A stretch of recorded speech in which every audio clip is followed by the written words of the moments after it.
ان کے جو عسکری بریگیڈ ہے اور ان کے صحافتی طبقہ ہے، انہوں نے فیلڈ مارشل کی اس ویڈیو کو جو گلے سے ملنے کی لوگوں کو پکڑ پکڑ کے اس کو ڈھول کو صحیح ڈھنڈا لگایا کہ پاکستانی خارجہ پالیسی دیکھیں جی کہاں پہنچ گئی جی، گلے مل رہے ہیں کس سے؟ آذربائیجان سے، سینٹرل ایشیا ریاستوں کے صدور سے جو اسرائیل کو مانتے ہیں پہلے سے۔ آذربائیجان نے اسرائیل کے ساتھ نہ صرف تجارتی تعلقات ہیں بلکہ ملٹری اڈے ہیں وہاں۔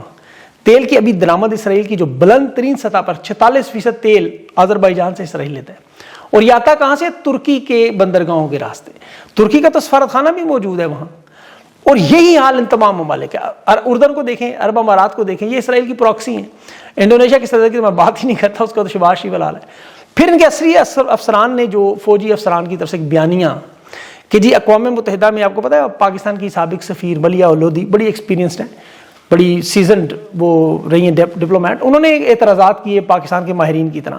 تو فوجی افسران نے واٹس ایپ گروپس میں بہت سارے میسیج کیے کہ جی پاکستان بورڈ آف پیس میں نہ جائے تو کیا کرے، الٹرنیٹو بتائیں، اقوام متحدہ میں، IMF میں، ورلڈ آرگنائزیشن میں، ورلڈ ہیلتھ میں ہم اسرائیل کے ساتھ بیٹھتے تو یہاں کیا مسئلہ ہے؟ شہباز شریف فیلڈ مارشل ساتھ بیٹھ کے تو کون سی قیامت آ جائے گی؟ اور پھر اگر ہم وہاں نہ ہوئے تو فلسطین کا ایشو کون اٹھائے گا؟ اسرائیل کو تو کھلا محاذ مل جائے گا۔ اور پھر یہ دیکھیں جی مسلمان ممالک بھی تو ساتھ گئے ہوئے ہیں، اگر یہ سارے جا سکتے ہیں، یہ اپنے ممالک، اپنے پارلیمنٹ، اپنے لوگوں سے نہیں پوچھتے تو ہمیں پوچھنے کی کیا ضرورت ہے؟ بہرحال ان کو اب ظاہر فوجی دماغ ہے، ان کو میں ذرا تھوڑا تفصیل سے سمجھانا چاہتا ہوں۔ پاکستان اقوام متحدہ میں، IMF میں، ورلڈ ہیلتھ آرگنائزیشن میں، ورلڈ ٹریڈ کے پینلز میں اسرائیل کے ساتھ بیٹھتا ہے تو اس کی وجہ کہ اقوام متحدہ دنیا کا مستند ادارہ ہے، تسلیم شدہ، وہاں بیٹھنا مینڈیٹری ہے، لازمی ہے۔ یہ ٹرمپ کا بنایا ہوا ایک ذاتی بورڈ جس میں اس کا داماد، اس کا دوست، اس کا سیکٹری خارجہ، اسرائیلی لوگ، اسرائیلی صدر، وزیر اعظم، قوانین سے، انٹرنیشنل قوانین سے بالاتر ہو کے بنایا گیا ہے، اپنا بورڈ، اس میں فلسطین کا کوئی نمائندہ نہیں، جن کے امن کی بات کر رہے ہیں، اور اسی دوران غزہ پر مسلسل حملے ہو رہے ہیں، کوئی سیز فائر کی گارنٹی نہیں۔ نیتن سیز فائر کو مانتا ہی نہیں، اس نے صاف صاف کہا ہوا دو ریاستی حل میں مانتے ہی نہیں۔ اقوام متحدہ ایک نیوٹرل ادارہ ہے، انٹرنیشنل قوانین کے تحت چلتا ہے، وہاں قانونی تحفظ ہے، ووٹ ڈالنے کا طریقہ کار ہے، سب کو رائے دہی کا حق ہے۔ ٹرمپ کے اس بورڈ آف پیس میں ایگزیکٹو کنٹرول ہے، خاندان دوستوں میں کوئی ووٹنگ پاور نہیں ہے، ویٹو پاور ہے اس کے پاس۔ پاکستان جیسی کمزور ریاستوں کی کیا بات کرنی اس میں؟ ٹرمپ نے اس بورڈ میں صاف صاف کہا ہم مزاحمت کرنے والے تمام گروہوں کو جڑ سے اکھاڑ دیں گے۔ یورپ، چین، روس، ایران، یہ تمام ممالک اس کی کیوں مخالفت کر رہے ہیں؟ پھر یہاں اس نے کیا کہا کھل کے کہ ہم فلسطین کے لیے بولیں گے، فوجی کہہ رہے تھے بھائی اقوام متحدہ کی سلامتی کونسل کی میٹنگ میں کتنا بولتے ہیں، ابھی ان کے خلاف آپ نے ووٹ دیا، چین اور روس کی مخالفت تھی وہاں کتنا بولے، فلسطین کے اندر لوگوں کو کتنا بولنے دیتے ہیں، آپ نے دیکھیں جھنڈے چھینتے، ان کے احتجاج روکتے۔ عوام کا ریفرنڈم، جن ممالک کی آپ بات کر رہے ہیں وہاں تو اسرائیل کو پہلے سے تسلیم کیا ہوا ہے، ان کی تو تجارت بھی ہے، سفارت خانے بھی ہیں مسلمان ممالک ہیں، وہ تو ابراہم اکارڈ پارٹ 2 میں بھی شامل ہیں۔ بانی ہے پاکستان اسرائیل کو مانتا نہیں، 4000 سال سے ہم اسرائیل کو نہیں مانتے، 48 سال سے نہیں، یہ مصر، انڈونیشیا، اردن، انہوں نے تو تسلیم کیا ہوا ہے۔ ابھی تو قطر، بحرین اور یہ سارے ممالک یہاں تو شاہی حکومتیں ہیں، یہ تو پارلیمنٹ کے پاس جاتے ہی نہیں۔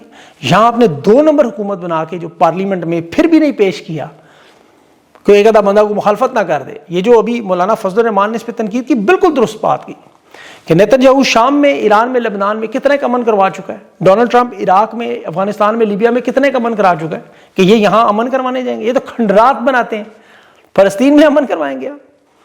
بورڈ اب تو تحریک انصاف نے جو اس کی شمولیت پر پالیسی بیان کی کہ حکومت پاکستان اور فیلڈ مارشلز کے فیصلے کو تسلیم نہیں کرتے، کہ ناجائز حکومت ہے ان کی اپنی، 2024 میں دھاندلی زدہ انتخابات سے آئی، اس کی بات تو کم از کم مان لیں۔ بورڈ آف پیس جس میں فلسطینی عوام شامل نہیں ہے، اسی طرح پاکستان کی عوام یہاں شامل نہیں، پاکستان کا مقبول ترین رہنما عمران خان سے مشاورت شامل نہیں، ایک بار کا وزیر اعظم تو ہے نا سابق، اور پاکستان کا سب سے مقبول، اس سے بات تک آپ نے نہیں کی۔ تحریک انصاف نے کہا ہم اسے مسترد کرتے ہیں۔ آج ان کی مولانا فضل الرحمان سے ملاقات ہوئی ہے پارلیمنٹ ہاؤس کے چیمبر میں، محمود اچکزئی کی، اسد کیسر کی اور سینیٹر صالح شاہ کی۔ بڑی اہم میٹنگ تھی، 8 فروری کے حوالے سے مولانا کو آن بورڈ لینے کی پوری کوشش ہے۔ مولانا نے یوم سیاہ منانے کا ان کے ساتھ اعلان کر دیا، بہت بڑی ان کی کامیابی ہے جو پہلے رہ جاتی تھی، اور مولانا نے پھر ٹکا کے بڑی تقریر بھی کی۔ اب دیکھیں پاکستانی سوچتے کیا ہیں ان لوگوں کو دیکھ، ان کی جفیاں کلپیاں کہ یہ لیڈر ملاقاتیں کر رہے ہیں، اچھل کود ہو رہی ہے، وہاں ہمارا خان قید تنہائی میں۔ پہلے تو یاد رکھے خان قید تنہائی میں تنہا نہیں ہے، جسمانی طور پہ ضرور اڈیالہ جیل موجود ہے۔ عمران خان کے ساتھ خدا کی قسم حقیقی معنوں میں کروڑوں کی تعداد میں لوگ موجود ہیں، نظریہ اس کا موجود ہے۔ آج 12-15 ہزار کلومیٹر آپ سے دور بیٹھ کے میں خان کی باتیں کرتا ہوں، امریکہ میں چلے جائیں، برطانیہ میں چلے جائیں، کینیڈا میں چلے جائیں، اس کرۂ ارض کے ہر ملک میں جہاں پاکستانی موجود ہیں، خان کا نظریہ موجود ہے۔ صبح دوپہر شام تنہا تو وہ جسے لوگ بھول جائیں، خان کو کوئی بھولا ہے؟ کوئی بھول سکتا ہے اس کا نظریہ؟ یہ قوم تو اس پر قائم ہے، کیونکہ خوف، مظالم، مجبوریاں آپ کی ضرور ہیں۔ یہ موجودہ حکومت اتنی کمزور ہے، خان کو مائنس کرنا، بھولنا، تنہا کرنا چھوڑیں، ادھر ٹویٹر اکاؤنٹ کو نہیں قابو کر سکے۔ 3 سال سے اس کی ٹویٹس ڈیلیٹ کرنے کی کوشش کریں، 3 سال سے ایک کامیابی نہیں ہوئی۔ خان کی مقبولیت کا میں آپ کو ایک اور ثبوت ہے، مائیکل کوگل مین آپ کو پتا ہے ساؤتھ ایشیا کا ڈائریکٹر ہے، فرسٹ پالیسی کا ایک بڑا اچھا جاندار صحافی ہے، یہ ڈیوس میں موجود ہے، ہماری رپورٹنگ کر رہا ہے، فیلڈ مارشل شہباز شریف کی ادھر موجود ہے۔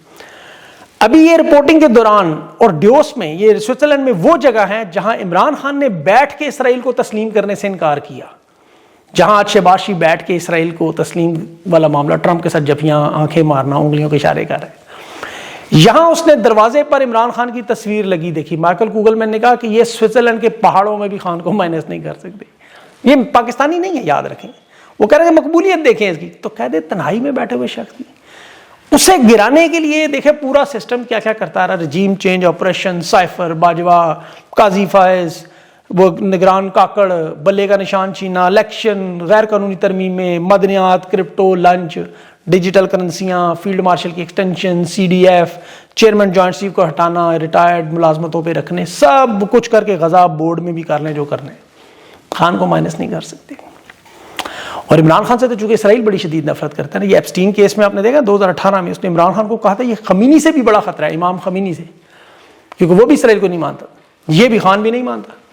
تو انہیں یہ بات سمجھ جانی چاہیے، جب تک عمران خان جیل میں، یہ چاہے اسرائیل کو تسلیم کرنا تو چھوڑیں، نیتن یاہو کو اپنا باپ بھی مان لیں، دنیا میں کہیں سے ڈالر نہیں لے سکتے، جو مرضی کر لیں، کیونکہ انہوں نے جو نحوست خان کو قید کر کے پھیلائی ہے، برکت اٹھ چکی ہے، اللہ کی رحمت نہیں آ سکتی ان پہ کبھی، یہ کبھی معیشت میں پاکستان کو کامیاب نہیں کر سکتے، کیونکہ یہ لوگ اس طرح کے، اور دنیا کی تاریخ ہے۔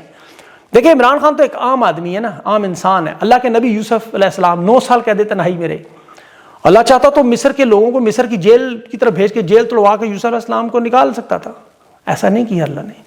حضرت موسیٰ، امام موسیٰ کاظم 14 سال قید تنہائی میں رہے، اللہ اس وقت قوم کو بھیج کے ہارون رشید کے خلاف جیل توڑوا لیتا، آزاد کرتا، ہاں اللہ نے نہیں کیا، اسلام کی تاریخ ہے، کیونکہ اللہ کو پتہ ہے قید میں بھی یہ تنہا نہیں ہے، اللہ چاہتا تو جیل ٹوٹ جاتی اسی کو، یہ نظام دکھانا تھا، ان کے قد و قامت کی قربانی لینی، حق کی مشکل راہ، یہ دیکھیں کتنا مشکل راستہ ہے، ٹرمپ، نیتن یاہو، اور حق و باطل کا فرق کیا ہے۔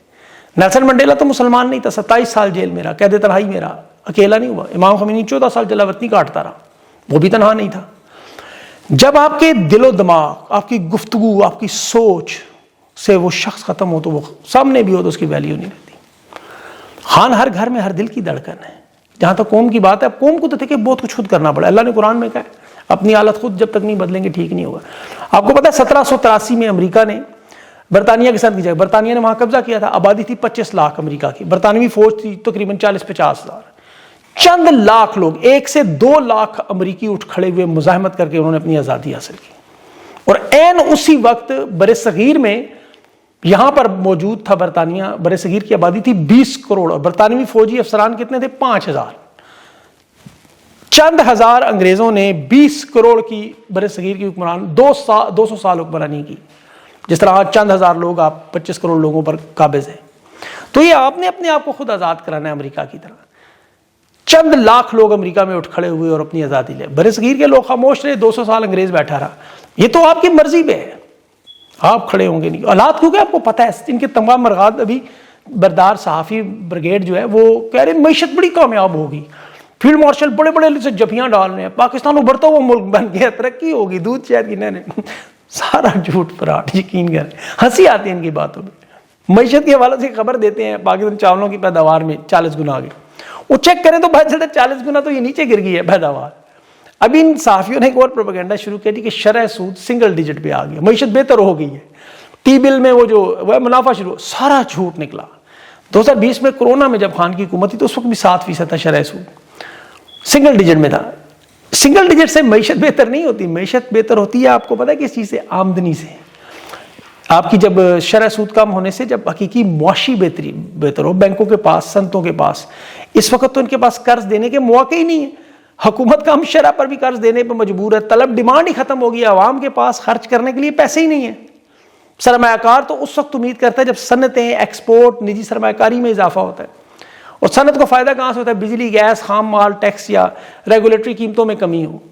یہاں تو بے روزگاری کے نمبرز آپ دیکھیں روزانہ 21 سال کا ریکارڈ ٹوٹ چکا. IMF دوست ممالک بینکوں کے سہارے دیوالیہ ہونے سے بچے ہوئے ہیں. خود کفیل تو ہے ہی نہیں. معیشت کیسے بہتر ہو سکتی ہے؟ معیشت بہتر ہوتی، ٹیکس نظام بہت بڑا وسیع، لوگوں کا کاروبار دڑا دھڑ چل رہے، لوگ کھل کے ٹیکس دیتے. پاکستان کی برآمدات میں ایک بڑا اضافہ ہو چکا، روپیہ مضبوط ہو چکا تھا، عوامی آمدنی میں اضافہ ہوتا، لیکن ایسا دور دور تک کہیں نظر نہیں آتا. پر دو ایک چھوٹی خبریں آپ تک. مراد سعید کی نشست پر انہیں بڑا خطرہ ہے. سہیل سلطان MNA کا جو الیکشن جیتا ہے، الیکشن کمیشن اس پہ ریفرنس ڈال رہا ہے کہ یہاں مراد سعید کی جو نشست تھی وہ نائل اور ڈی نوٹیفائی کیا تھا. انہوں نے پہلے کہا تھا جی کہ قانونی آئینی تقاضے پورے نہیں ہوتے، کاغذات نامزدگی میں گئے، پارٹی پوزیشن ظاہر نہیں کی تھی. تو نائل کے بعد اب یہ نشست جس پہ MNA وہ لڑکا آیا اس کو بھی ہم جانچ پڑتال کر کے ہٹانا چاہتے ہیں. مراد سعید خاموش ہے. اگر ان تک یہ پیغام پہنچے تو وہ جواب، مطلب کچھ پیغام اپنے بھجائیں، ابھی لوگوں کو بتائیں کیا ہو رہا ہے. بہت سی چیزیں لوگ ان کی طرف دیکھ رہے ہیں. پھر یہ تحریک انصاف کے لوگوں کو، رہنماؤں کو بھی چاہیے تھوڑی جان مارنا شروع کرنے کی بھی باری آ جائے گی اس طرح. ورنہ ابھی الیکشن کمیشن نے بھی بلدیاتی انتخابات پہ جو پنجاب اور اسلام آباد میں نہیں ہو رہے کیونکہ یہاں باقی سب جگہ پہ ہو چکے ہیں، یہاں صرف چونکہ نون لیگ کی حکومت ہے اس میں یہ مریم نواز کو رگڑنے کی کوشش کر رہے ہیں. الیکشن کمشنر کا اپنا بندہ ظاہر ہے، وہ ریٹائرڈ ہو چکا ہے. سردار سکندر سلطان رجا وہ جنوری میں ریٹائر ہو چکا تھا، اب اس کو جنوری میں تقریباً سال ہونا. اندازہ کریں یہاں سے اس کو رکھا گیا ایسے ہی جس طرح ڈنگ ٹپاؤ، کیونکہ پاکستان میں آئین قانون تو ہے نہیں. اور ابھی مریم نواز کے خلاف تو محسن نقوی آپ کو پتا بہت کچھ کر رہا ہے. یہ جس طرح پیپلز پارٹی کے خلاف کام ہوا ہے، محسن نقوی یہاں بھی کر رہا ہے بہت کچھ. لیکن ظاہر ہے رشک کمر کے ساتھ سیٹنگ چل رہی ہے. لیکن معاملات پاکستان کی قوم کو اپنے ہاتھ میں 8 فروری کی کال پہ تیاری کرنی چاہیے. یہ یقین کریں غزہ بورڈ ان چیزوں سے آپ کو کوئی فرق نہیں پڑے گا. ان تمام معاملات سے آپ کا عوام کا کوئی دور دور تک کوئی تعلق نہیں. حقیقت بتا رہا ہوں آپ کو، صرف فوکس رکھنا چاہیے اپنی تحریک پر، جان مارنی چاہیے. تحریک انصاف کی قیادت کو بار بار جگائیں، ان کو اٹھائیں. وہ اپنا کام تو کر رہے ہیں، اسٹریٹ موومنٹ پہ فوکس کریں. 24 جنوری سے سہیل آفریدی نکلا، آپ اپنی مزاحمت جاری رکھیں. اللہ تعالیٰ اس میں خود برکت ڈالے گا، خود طریقے، خود راستے نکالے گا. ان کا تو پھٹا کسی کو چکا جانا ہے، آپ کو پتہ ہے. بہرحال اپنا خیال رکھیں. مجھے اگلے ویڈیو کے لیے اجازت دیں. اللہ حافظ.